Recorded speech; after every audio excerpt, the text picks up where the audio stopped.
The AmericasDemocrats.org podcast, a project of 21st Century Democrats, is made possible by contributions from our listeners. Want to do more? Go to AmericasDemocrats.org and click Donate. And thank you for allowing us to be your voice. And if you enjoy the show, please share it with your friends on Facebook and Twitter. This is AmericasDemocrats.org, the weekly podcast for stand-up Democrats. I'm your host, Jim Cuddy. This week, law professor James Forman Jr. puts truth to the lie that African Americans don't care about crime. Author Tim Snyder says Trump's America is not a tyranny, yet. But could we slip into one? And our remembrance of Fred Rotondaro. Had enough of Fox News, the House Freedom Caucus, and Donald Trump?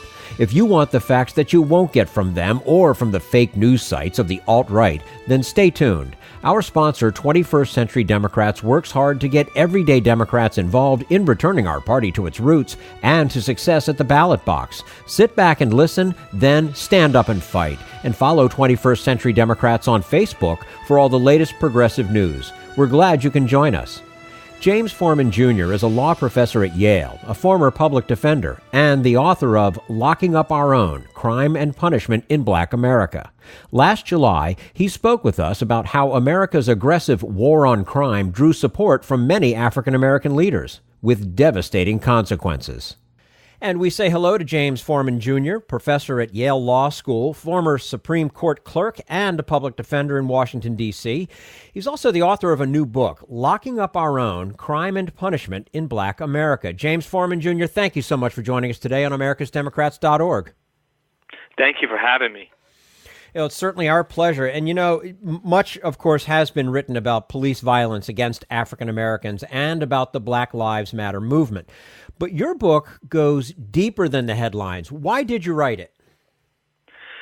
Well, a few reasons. I mean, one of the things is that, we often hear this line, and it's particularly, you hear this from conservatives, you mentioned Black Lives Matter, but every time we have arguments about police violence or there's a demonstration or there's a shooting and there's a response, one of the things that you hear from a lot of conservatives is, how come the black community is only complaining about police violence? How come they're not complaining about crime in their own communities? And, I quote Rudy Giuliani to that point, but I could have quoted 30 people making that point from the right.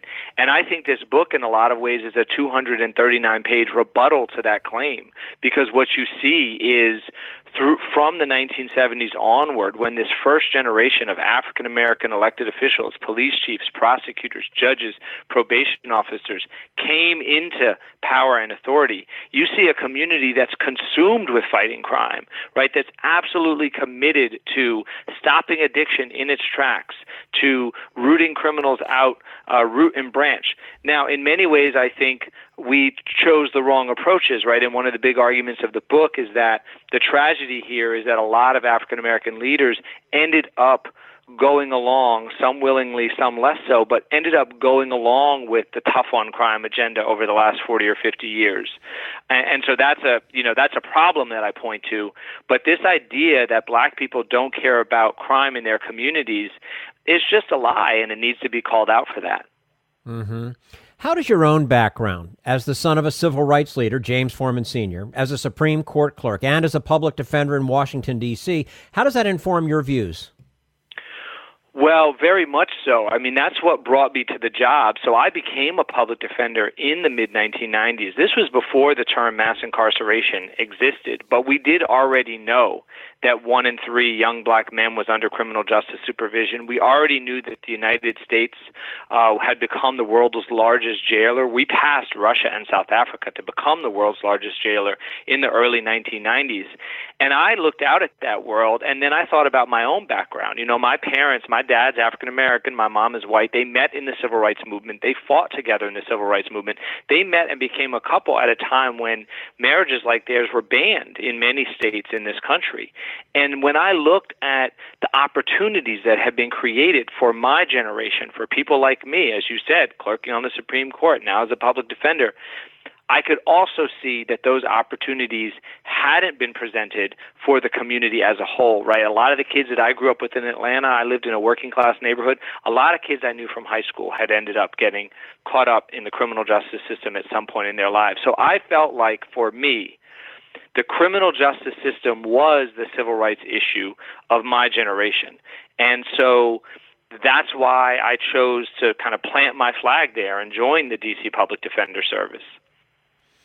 Now, America has by far the highest rate of incarceration in the world. How does that relate, if at all, to crime rates? And actually, this is going to be a multi-tiered question, if you don't mind. But and how much of the rate is due to racism, and can any of it be traced to white America's Puritan heritage? Oh, well, that's three big questions. Yes, it is. Altogether, right? Those are each huge questions, but I'll do my best, and we can kind of dive into them. So, just to take the crime rates point for the first of all, I think there is and there isn't a relationship between crime and incarceration. So, here's a way in which they are related. In the 1960s, during the decade right before this first black political class came in to have any kind of power and authority in the 1970s, we saw the biggest crime rise in American history in the 1960s. So homicide tripled in Washington, D.C. It doubled nationally. Addiction, heroin addiction in particular, was taking its toll on the black community to the point that in D.C., 3% of the people entering D.C. jail were considered addicts in 1963. By 1969, that 3% had become 45%. That's a terrifying epidemic. And so those realities, right, the reality of rising crime and rising violence was very much in the mindset of black African-American leaders in the 1970s, and it's part of what produced this commitment to fighting crime aggressively, to passing the strict gun control laws, as D.C. did, to not decriminalizing marijuana, which is something that the city considered doing and decided not to do it in 1975. And their thinking was in part, we just got over the heroin epidemic. How can we make drugs more widely available to our children? So crime and fear of crime have definitely been a motivation to support tough-on-crime laws in this country. And actually, we shouldn't even call them tough-on-crime because I don't think they're tough. I don't think they're effective, but they are punitive. Now, having said that, it's also very clear that the movement to create a bigger, meaner, harsher criminal justice system had a life of its own, and that there were people, and this gets to your point about racism, right? There are people, there are elected officials or would-be elected officials, people like Barry Goldwater and then Richard Nixon and then Ronald Reagan, and their parallels and analogs at the state and local levels, who clearly saw that there was an opportunity to exploit fears of crime and the association that we have in our mind as Americans of blackness with criminality. There was a way in which they could exploit that to send a signal to white voters, especially in the South and in the Midwest, but also in the Northeast, to send a signal to white voters that, hey, I get your concerns about race. We can't say race anymore. We can't blame the black people anymore, but we can talk about crime, right? So you just need no clearer example of that than something like the Willie Horton ad in the late 1980s, where George H.W. Bush had this grainy figure of this black man, and it was this claim of, he was released on a work release program, and he committed a very, very violent crime. And that was a problem in and of itself. But the racial imagery in that video was so powerful, and it was such a signal to white voters. And so it's both of these things, right? There's both a racism story, which is powerful and important. It's also true that crime was going up, and that made people legitimately scared. And it's also true, as the last part of your question indicates, that this Puritan instinct and history is part. There is a notion in America. We've always had a higher prison population than European countries throughout our history. It's never been so high as it is recently, but it's always been higher. And one of the reasons is we have this notion in this country that, it's an eye for an eye, and it's you did the crime, you do the time. And that notion that each of us stand individually, that we don't necessarily have a community that we can rely on, is something that can be pretty deeply ingrained in American culture, and it does support a kind of a harshness that you see throughout our criminal justice system and throughout our society, right? It's one of the reasons why our social safety network is so much weaker than it is in a lot of countries in Europe that we compare ourselves to. And and then you go back to the race thing though too, and you do the crime, you do the time, but in reality, a white kid sells an ounce of pot on the corner versus a black kid selling an ounce of pot on the corner. The time is different. There's a lot of unfairness there as well. Absolutely, and absolutely. And so when I say, it's all of these things together, right?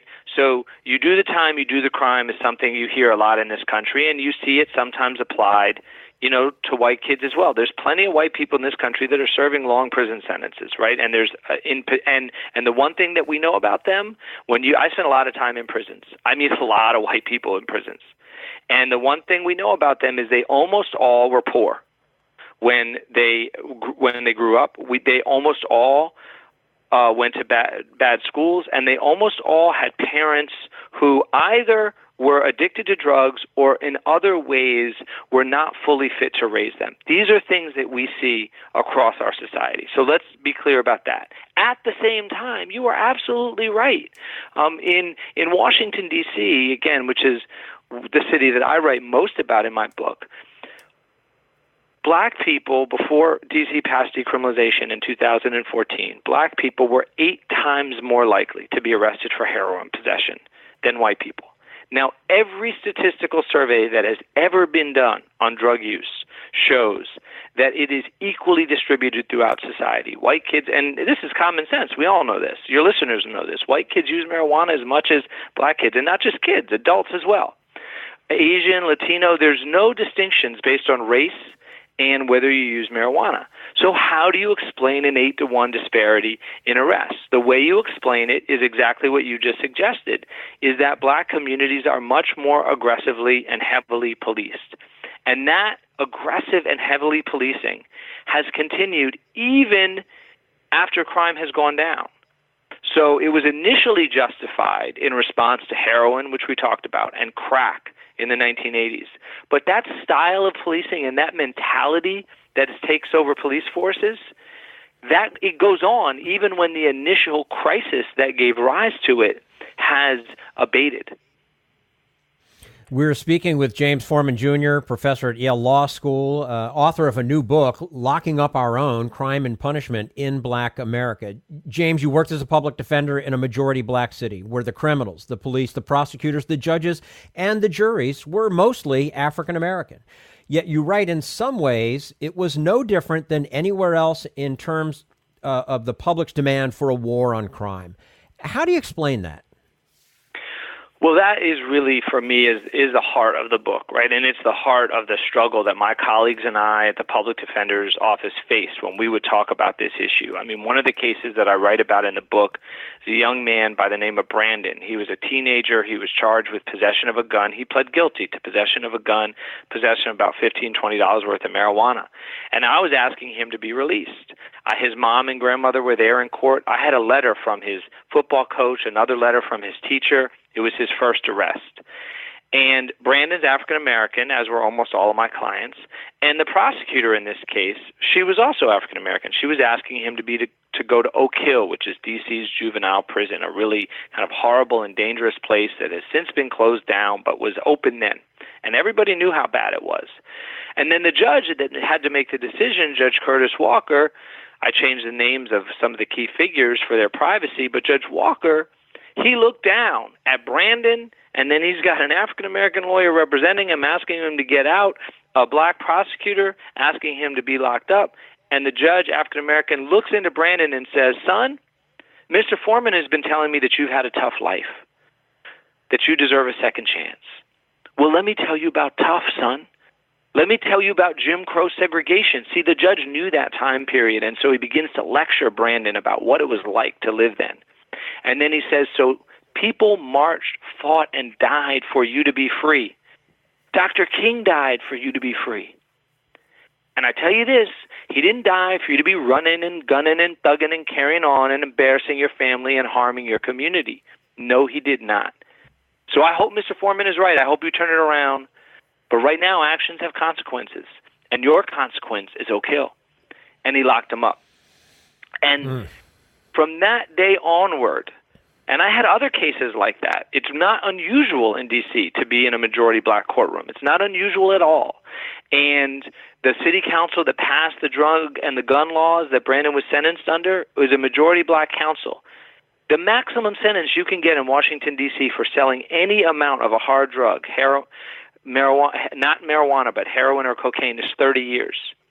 That law was passed by a majority black city council. The police chief in D.C. was African American. The police force was African American.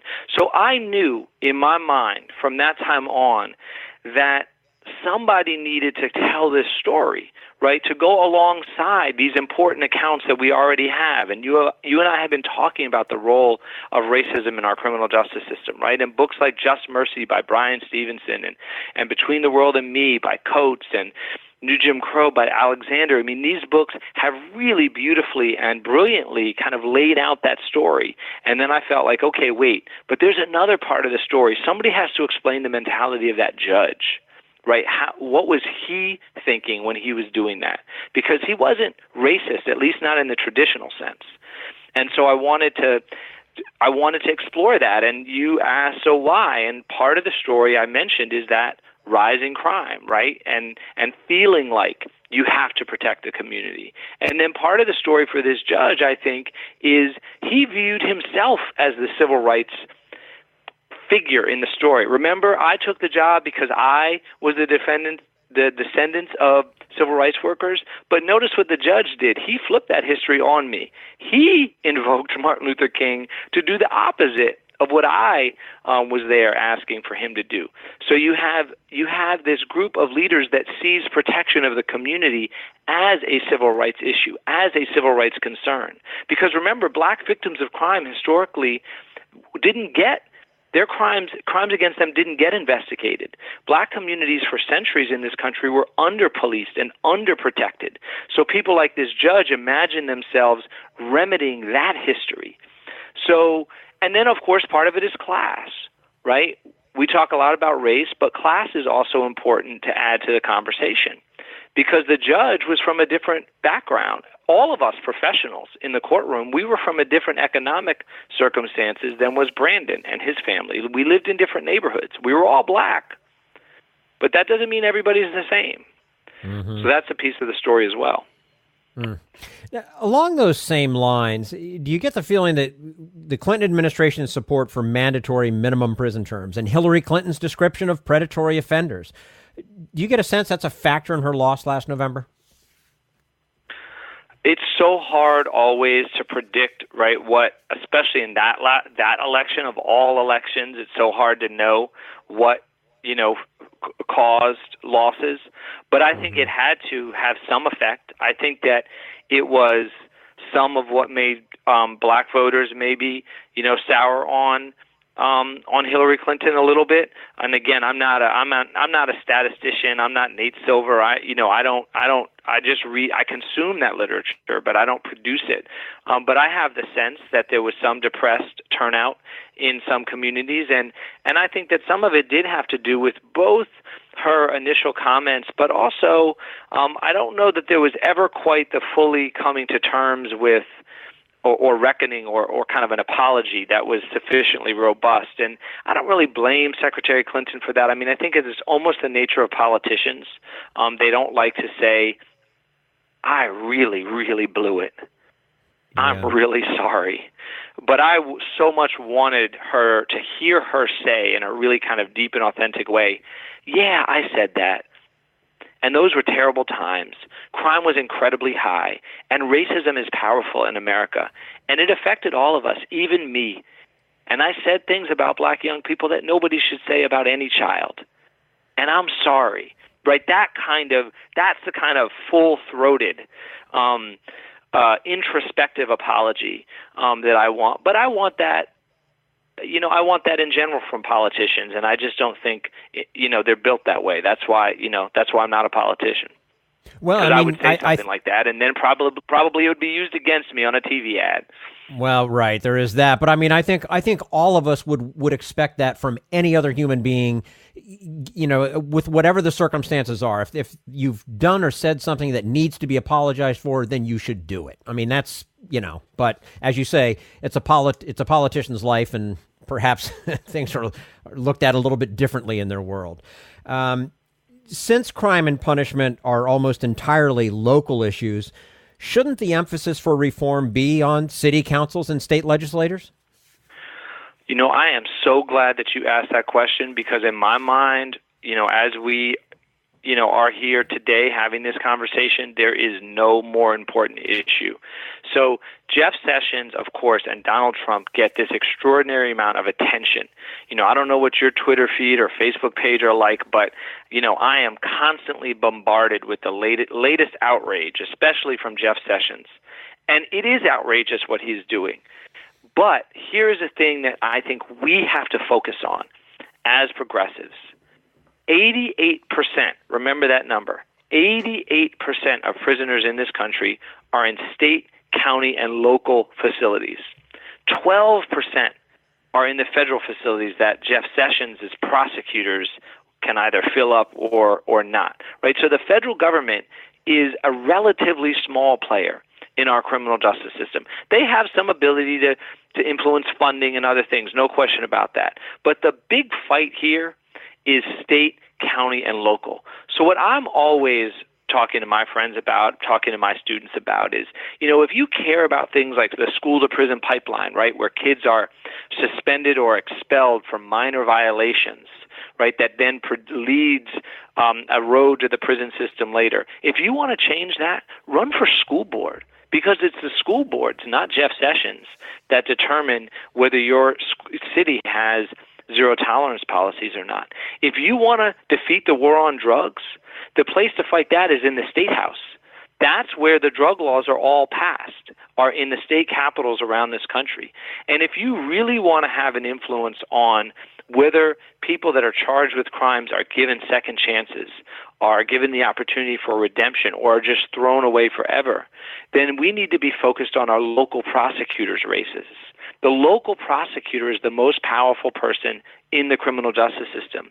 And very few people notice this, but last November, as Trump was being elected, we progressives, for the first time, elected a slate of progressive prosecutors from Florida to Alabama to Texas to Chicago to Colorado. And then just a few weeks ago or last month, not that long ago in Philadelphia, a civil rights lawyer turned prosecutor won the Philadelphia DA's race. A guy in Texas won the local prosecutor's race. He's a defense attorney with the words "not guilty" tattooed across his chest. He ran for prosecutor, and these aren't people that are hiding their views. They ran for prosecutor on the argument that the war on drugs has gone too far, that mass incarceration is a problem. So if we want to change the 2.2 million people in prison, 7 million people under criminal justice supervision, if we want to reform that, our fight has to be fundamentally at the state, local, and county level. Okay. James Forman Jr., professor at Yale Law School. His new book, Locking Up Our Own, Crime and Punishment in Black America. James, we appreciate your time with us today on americasdemocrats.org, and we do look forward to having you back again soon. Thank you very much. I appreciate it. You're quite welcome. And this is americasdemocrats.org, the weekly podcast for stand-up Democrats.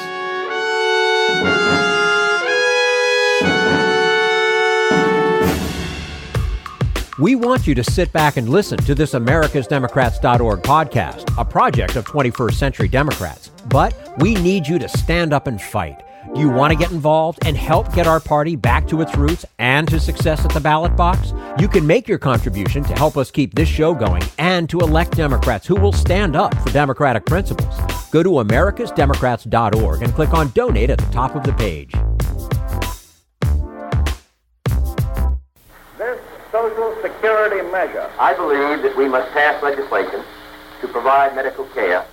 This is our tradition. When our grandparents came to America, it was the Democratic Party which said, welcome. It was the Democratic Party, the party of Roosevelt and Truman and Kennedy and others, who said that America belonged to all its people, not just a handful of the rich or a few giant corporations. That's why great leaders like FDR fought so hard for Social Security, and why JFK stood up to the insurance companies and their Republican allies to get Medicare. It's not just one thing, or one time, in one place. It's about a whole history of standing up to the Republicans and saying someone has to be on the side of regular working people in America, whether it's defending Social Security or just the way your loved ones are treated on the job. That's what the Democratic Party is all about. And that's why this message has been brought to you by the Democratic Party. Working people like you and me. Paid for by 21st Century Democrats. Not authorized by any candidate or candidates committee. This is americasdemocrats.org, the weekly podcast for stand-up Democrats. Timothy Snyder, author of On Tyranny, says that it could happen here. He tells us how to fight against tyranny in the United States, and that's coming up in just a moment. Right now, we turn to Jim Hightower, America's #1 populist, for his common sense commentary. Every decade or so, America's mass media are surprised to discover that migrant farm workers are still being miserably paid and despicably treated by the industry that profits from their labor. Stories run, the public is outraged again, assorted officials pledge action, then nothing changes. News reports recently have redocumented that the shameful abuse of these hard-working, hard-traveling families continues. A Los Angeles Times report revealed that even if they receive the legal minimum wage, many farm laborers earn less than $17,500 a year because of the low pay and the seasonal nature of their work. Moreover, they're often housed in shacks, old chicken coops, shipping containers, and squalid motels. This year, though, multi-billion-dollar agribusiness interests from Florida to California are uniting in a push for new assistance, not for workers, but themselves. While they back Trump for president, many are now expressing shock that he may actually try to fulfill his campaign promise to cut off the flow of undocumented immigrants to their fields. They now admit that these immigrants make up as much as 70% of the industry's workforce. So they've rushed to Washington, demanding a special exemption from their president's planned lockout of Mexican laborers. In the process, they've suddenly recharacterized the very migrants they've been so callously mistreating as noble employees who are essential to the USA's food security. This is Jim Hightower saying Big Ag deserves no special break at all. But if Trump and Congress give any help to them, they should be required to pay a living wage, provide decent family housing and health care, and treat all farm workers with the respect due to people who really are essential to our food security. To help push for basic human justice, connect with the United Farm Workers at ufw.org. If you like these feisty pops of populism that Hightower zings out on the airwaves, check out the Hightower Lowdown. Jim's monthly newsletter provides the in-depth lowdown on what the greed heads of Wall Street and the boneheads of Washington are doing to us behind the scenes. With Hightower's saucy Texas humor and truth-telling populist perspective, the lowdown literally can lift you up. And get this, you can have the lowdown delivered to your mailbox or email each month for only $15 a year. Yes, 12 issues, only $15. Check it out, hightowerlowdown.org.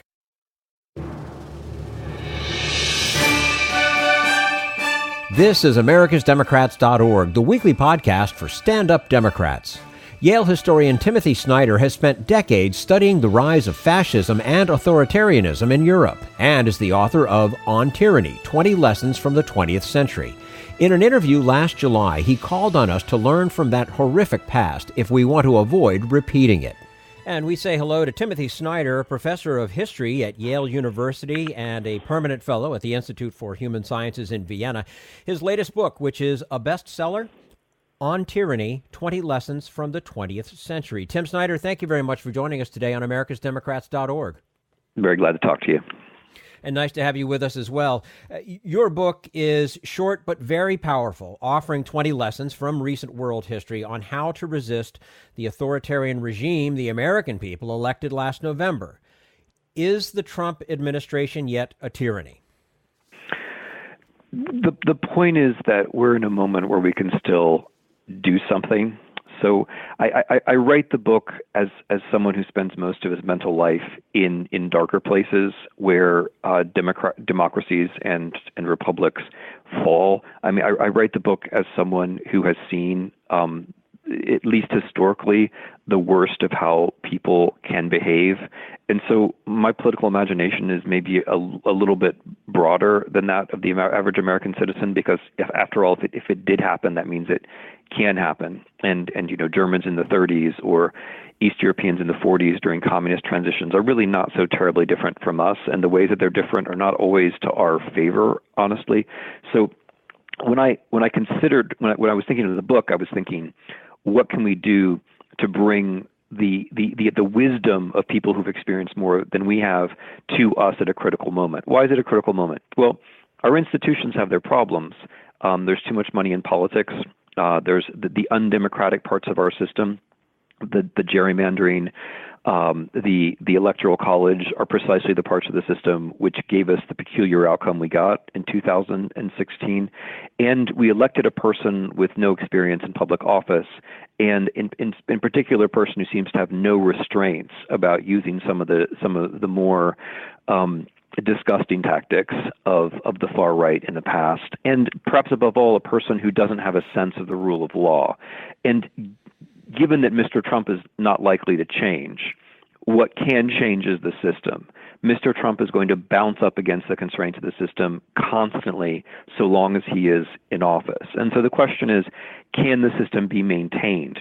It's not going to maintain itself, so what can we do to maintain it? That's what the book tries to provide, specific instructions as to how a constitutional system can be preserved when you have an aspiring tyrant in office. No, we're not a tyranny yet, but if we do nothing, if we just count on the freedom that we're used to, if we just imagine somebody else is going to take care of these problems, well, yes, then we could slip into it. To me, it seems that the lessons clearly stem from the fascism and communism of the 20th century, but don't they go back through ancient history, back to Aristotle and Plato, and what are some of them? Yeah, I mean, thanks for that, because that's the whole point of the book. If we're just in the present, if we just look around at the horizon of the present, if we just look at television news from day to day, it's very hard to get oriented. It's very hard to ground oneself and to think about where we are and what we can do. But if you think about the past, whether it's the 20th century or whether it's the more ancient past, the past that the founding fathers were writing about, then you can cast a line back. You can make a connection, whether it's with Václav Havel writing about communist Czechoslovakia, or Viktor Klemperer writing about Nazi Germany, or, as you say, the ancients writing about the tendency of democracy and republics to fail. You can cast a line back, and that gives you something to get hold of. It gives you a source of wisdom, and you can start to think of yourself as learning from those people and then moving forward into the future, rather than just hovering day to day, taking the day to day for granted. So yes, of course, I mean, it's true that Aristotle understood that inequality would be a big threat to a democratic system, because inequality plus demagoguery is very likely to lead to tyranny, thinks Aristotle, and he's absolutely correct. What we can get from the 20th century thinkers, who I write about in my book, is an experience which is a bit closer to our own.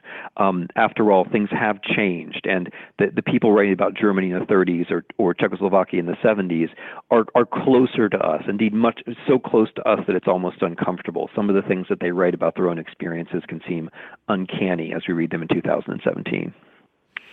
We're speaking with Timothy Snyder, professor of history at Yale University, and his latest book, On Tyranny, 20 Lessons from the 20th Century. You suggest that the modern history is one of democracy rising and falling. Given the Republican control of government, widespread voter suppression, gerrymandering, and the filibuster, are we staring at the end of democracy right now? That depends on us. I mean, I'm not an expert on the American political system. I'm not even an American historian. So, that may make it easier for me to see certain general things, although I'm not an expert on specifics. It's not the case that we're a model democracy, that's for sure. So even before the election of Trump, people who know about institutions did not look at American institutions and say, these are technically the best in the world.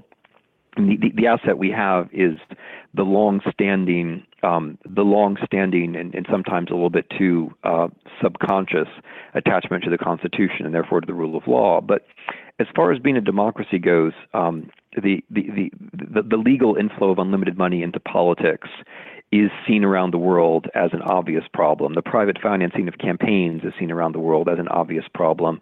The Electoral College regularly produces undemocratic outcomes. Gerrymandering means that if you're a voter in, say, Ohio, if you're a Democratic voter, your vote counts for one half of that of a Republican voter. So we don't have one person, one vote in that very specific sense.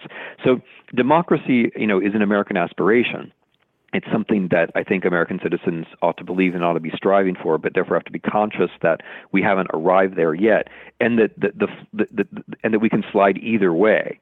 Now, we're in a very specific situation where we've elected someone who said he perhaps wouldn't abide by the results of an election. That's something new, and I think the place we're in now is an opportunity to reflect on how a democracy actually needs individuals, what we should be doing for the democracy so that we can have a better democracy. The tactics that one needs to resist authoritarianism now are the same kinds of tactics which will make us better citizens, I think, in the future. It seems that your book warns not against a specific set of political policies, but against accepting a process that eventually leaves us without freedom and no knowledge of what it was. Can you elaborate on it a little more? Yeah, I mean, the book tries to operate in the broadest possible terms, and it tries to be, it tries to be partisan in the sense of being partisan for the American citizen and partisan for the constitutional system. What I'm trying to explain in the book, this is one of the deep aims of the book, so I thank you for this question, is how fragile freedom actually is.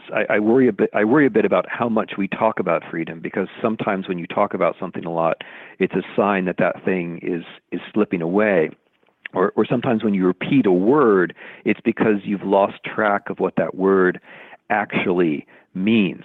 To be free is to be uncomfortable. To be free is to do the thing that other people are not doing. And especially in moments like this, where the system itself is under threat, that can be hard. That can be difficult. If people don't feel uncomfortable, if they don't feel a certain amount of unease, that means that they're not free people anymore. And we're at a moment where it's going to take individual action. It's going to take millions of people setting good examples, people willing to lean forward, to stand out, to do the thing which makes them feel a little uneasy, to take risks. We're going to need that if we're going to bolster the system. So, I mean, an example of how people stop being free is an example. Would be how people react to moments like the present one. If you look around and you say, well, okay, it's normal. It's okay that we have a president who said he might not respect electoral results, or it's normal that we have a denunciation office in Homeland Security, or it's normal that the president's chief advisor refers us back to fascist literature. If you're willing to say these things are normal, then what you're doing is you're going along the path to accepting that anything that comes down the line is going to be normal. That's comfortable, but it's not freedom. Let me put it in a different way, which has to do with information, because it's very important in moments of authoritarian regime change how we think about what's true and what's false. Because what authoritarians inevitably do is they try to brush off factuality. They try to delegitimate reporters. They try to undermine or co-opt or control the press, and instead tell us stories. And the stories that they tell us are the things they want us to hear. And they want those stories to take hold. They want us to get used to them, to become addicted to them, really, and then to become so wrapped up in those stories that we just disregard the facts that we don't find comfortable. And if you're going to be an authoritarian person, That's how you behave. You want to hear the things you want to hear. You don't care whether something else is true. It becomes not true if you don't like it. If you're going to be a citizen, you have to make the effort precisely to figure out what's going on. You have to be skeptical of all the big stories. You have to investigate for yourself. You have to follow reporters who are actually doing work. That's what being a citizen is like. That's what being free is like. It's figuring things out for yourself and being skeptical when people tell you the things that you want to hear. That's hard. But that's what freedom is like. Freedom requires an effort. It's not something which can actually be given to you. I think that's a very strong point that you make right there too. When you hear something that you do like, you should still be skeptical. Make sure that what you're hearing is true and is it's more than just what you want to hear, but it's actually the right thing to hear. One of your book's starkest warnings is get a passport now. Why? Well, it's the book is meant to be bracing in a couple of senses. It's meant to be bracing in that if we review the history of the 20th century, we can see just how wrong things can go. But it's also meant to be bracing in the sense that you might brace yourself against the wall, that get some leverage, start to do something. So with the passports, I look at refugees, right? In the 20th century, sometimes it's very hard to leave the country.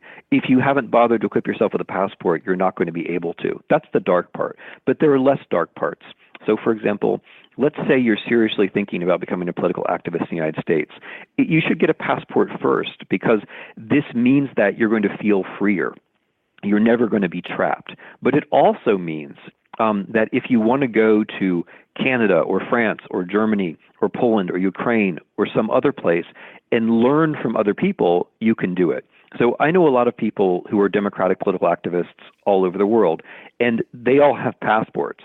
None of them lacks a passport, not just so they can escape, but because if you're serious about this, if you're serious about doing political work, one of the things that you have to do every so often is take a break, go to another country, talk to other people, learn from them, and then cycle your way back into your own political system. That's a normal part of how it all works. But yeah, we should all have passports.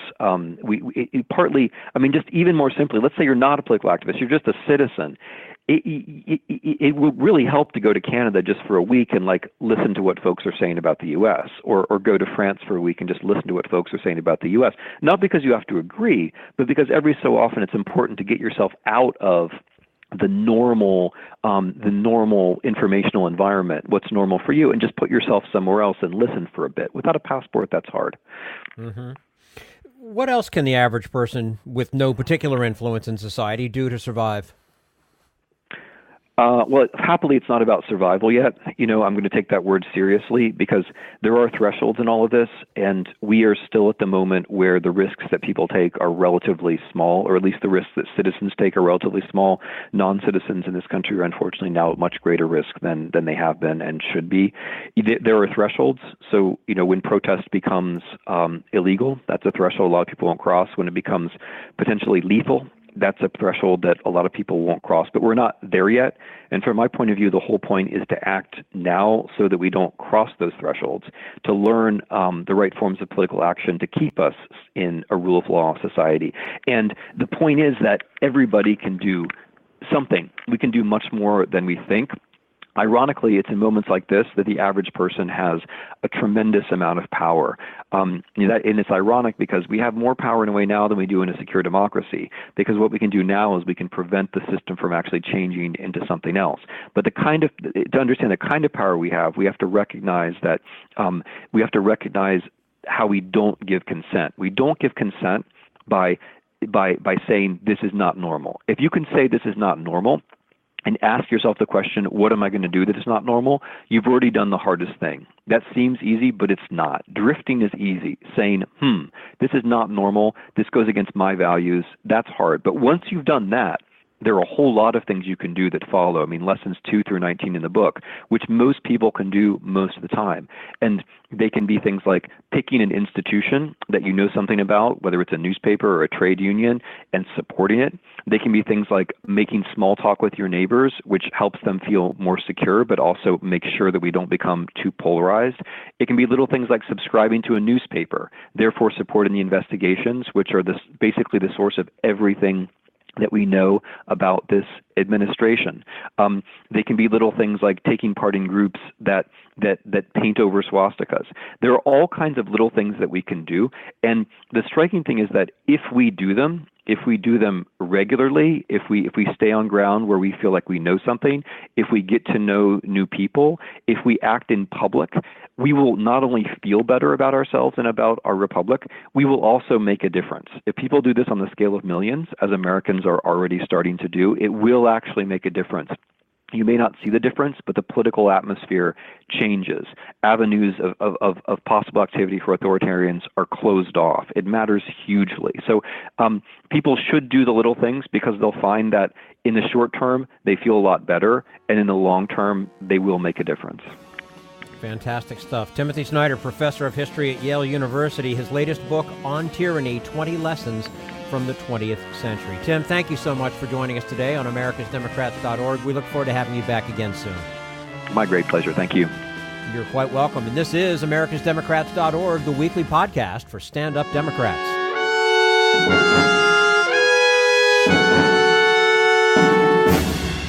We want you to sit back and listen, but we need you to stand up and fight. Help get our party back to its roots and to success at the ballot box. Make your contribution to keep the americasdemocrats.org podcast, a project of 21st Century Democrats, on the air, and help elect stand-up Democrats. Go to americasdemocrats.org and click on Donate at the top of the page.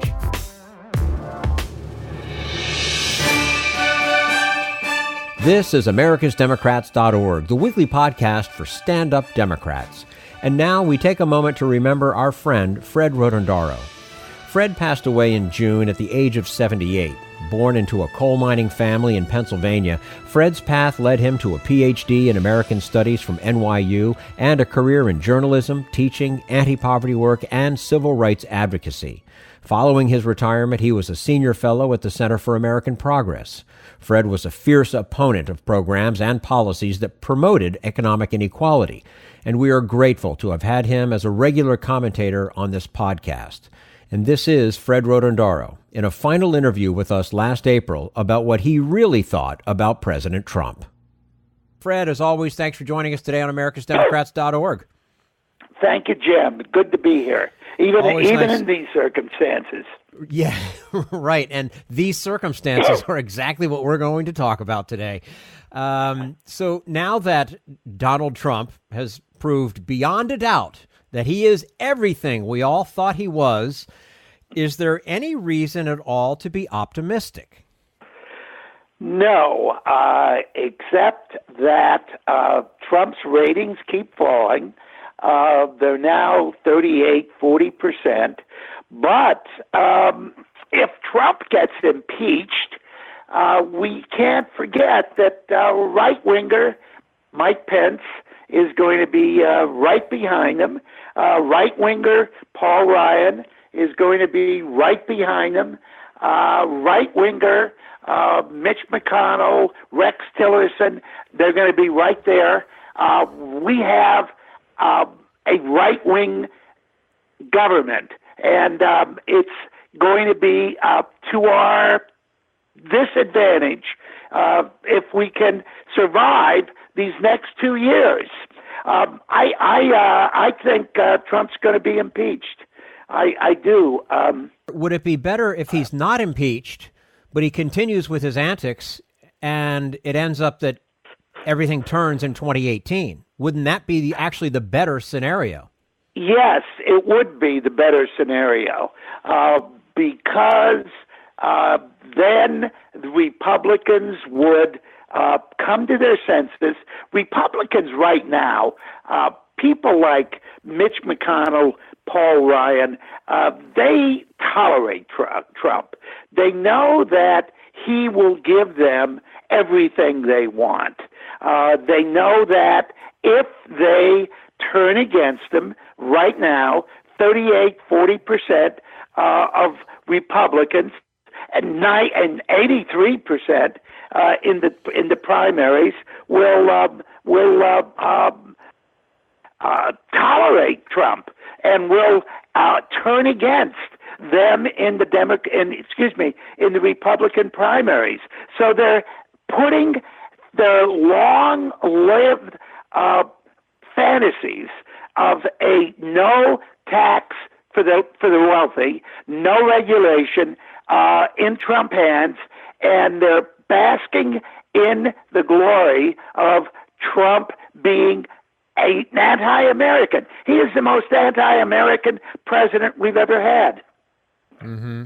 You know, every time he does something bizarre, the media call it a distraction. And it's arguable about what the distraction is from. But do you think the resistance should stop complaining about things like Ivanka's White House office and perhaps keep talking instead about the economy and national security and things that actually matter?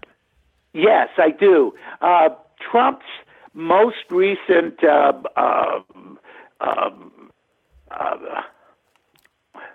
Berlusconi in Italy has been Trump's most recent similarity. And Italian newspapers considered Berlusconi for his eccentricities. They continued to talk about his 16, 17-year-old mistresses, and they didn't talk about the economy. You know, Berlusconi was a entertainer, as Trump is. Trump is right now entertaining the American public, including his base. He is now, I just saw him on TV today. He is now talking about how he's going to bring jobs back, how he is going to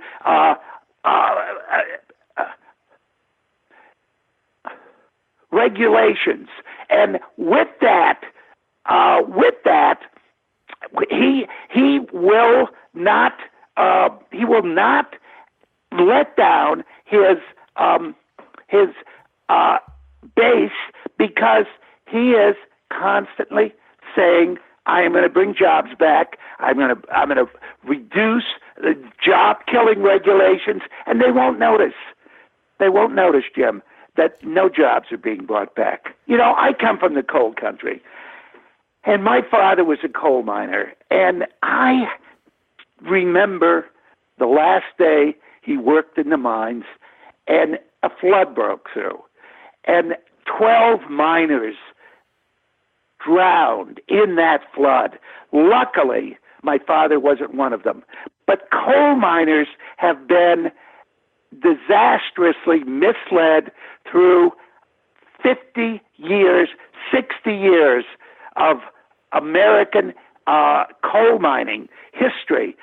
Trump is right now leading coal miners through another disaster. Trump is right now saying, I will bring your coal mining jobs back. That is a farce. That is a selfish farce.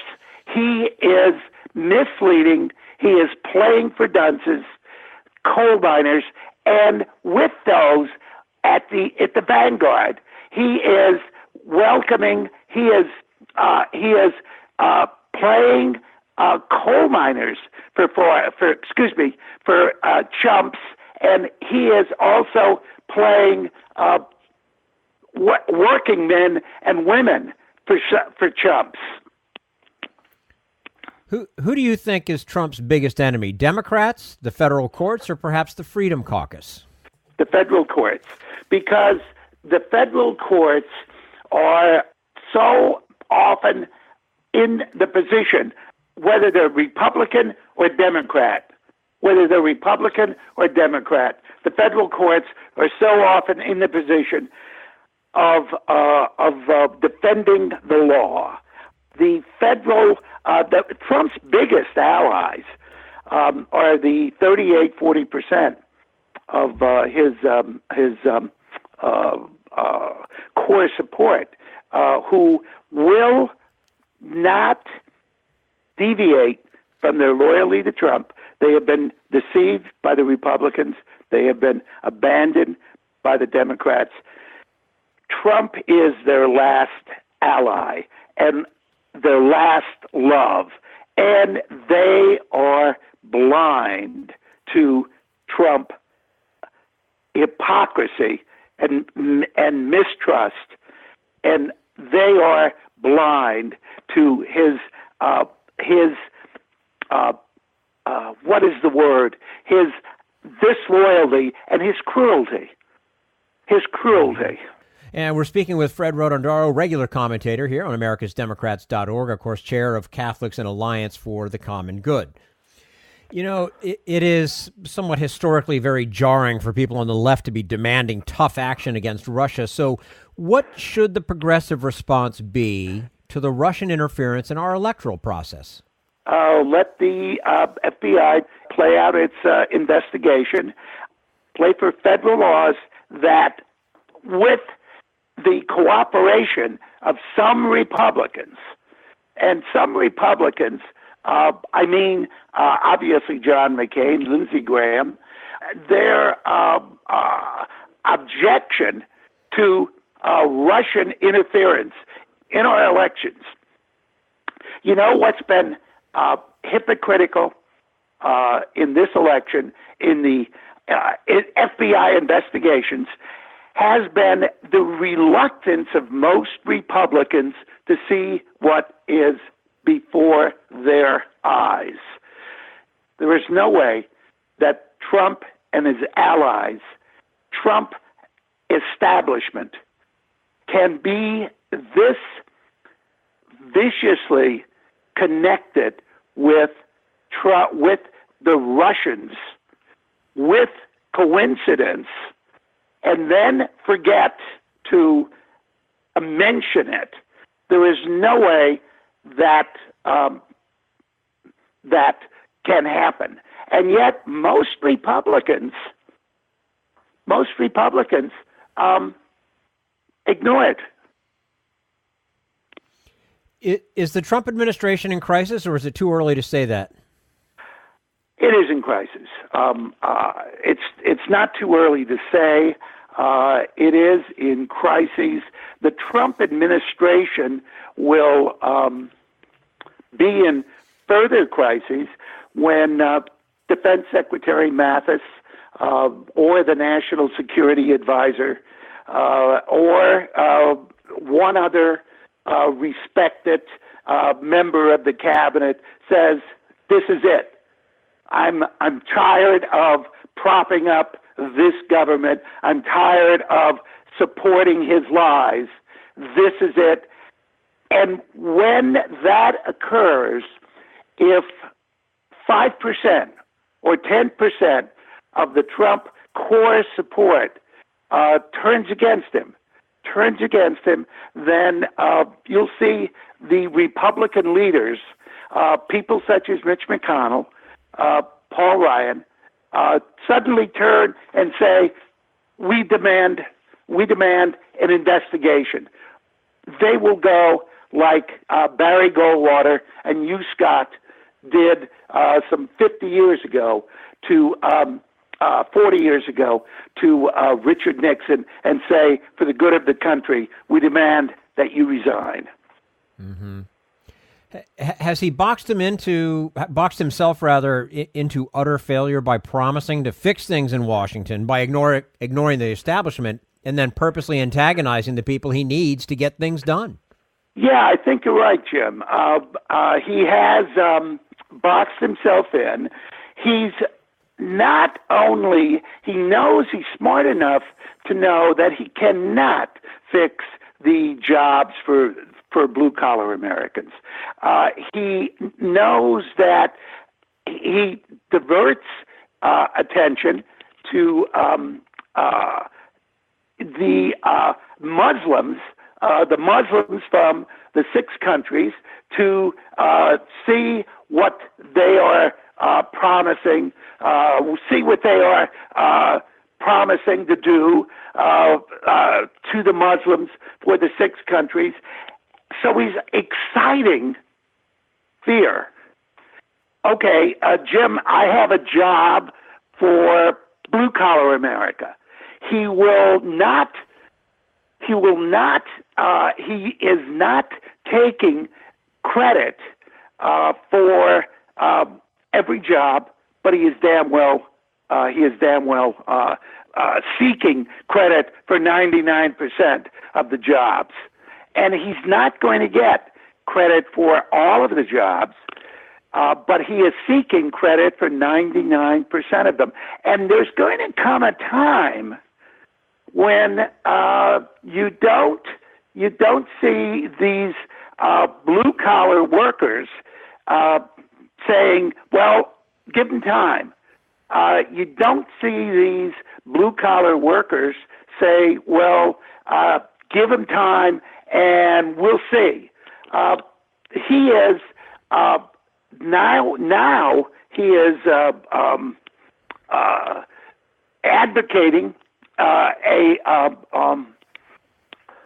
health care bill, which was defeated, that would eliminate health care for 24 million workers. And for the 400 richest Americans, it would give them $7 million tax cut. Now, you can't get too far beyond a $7 million tax cut and say you're a populist. You can't get too far beyond a $180,000 tax cut and say for the 1% and say you're a populist. Mm-hmm. Now, before we let you go, do you think progressives, perhaps, Fred, need a rating system of the most serious of Trump's crazy statements and ideas, just so that we focus only on a few big ones? Because how can you possibly fight every single thing with any energy or unity? Jim, you may have hit a point. You can't do that. You can't just do that. I responding to a fellow of my acquaintance in Luzerne County said, "Well, tell me 10 Trump lies." Well, I looked up, and there are hundreds of lies. You've got it right. You've got it right. The understanding of lies in Trump's world is grossly coming to pass, is grossly coming to haunt him. The most outrageous lie is the fact that Obama wiretapped him. Right. Yeah. It's astounding, all of the different things he says. So we need to keep a log, and we have to pick and choose which ones we really want to hone in on. Just crazy times. I'm going to tweet that and declare it's mine. Fair enough. All right. Fred Rotondaro, regular commentator here on americasdemocrats.org, chair of Catholics in Alliance for the Common Good. Fred, thank you so much, as always, for your time today with us. We look forward to having you back again soon. Thank you. You're welcome. And this is americasdemocrats.org, the weekly podcast for stand-up Democrats. That's all for americasdemocrats.org. Thank you to all who made today's show possible. And as we close out 2017, thank you for listening. If you liked what you heard, please get involved in our efforts to keep this show going and to elect Democrats who are bringing the party back to its roots. Go to americasdemocrats.org and click on Donate at the top of the page. And be sure to find 21st Century Democrats on Facebook. For americasdemocrats.org, I'm your host, Jim Cuddy. We want you to sit back and listen, but we need you to stand up and fight. Join us. Support the americasdemocrats.org podcast, a project of 21st Century Democrats, and help elect Democrats who will stand up for democratic principles with your contribution today. Go to americasdemocrats.org and click on Donate at the top of the page.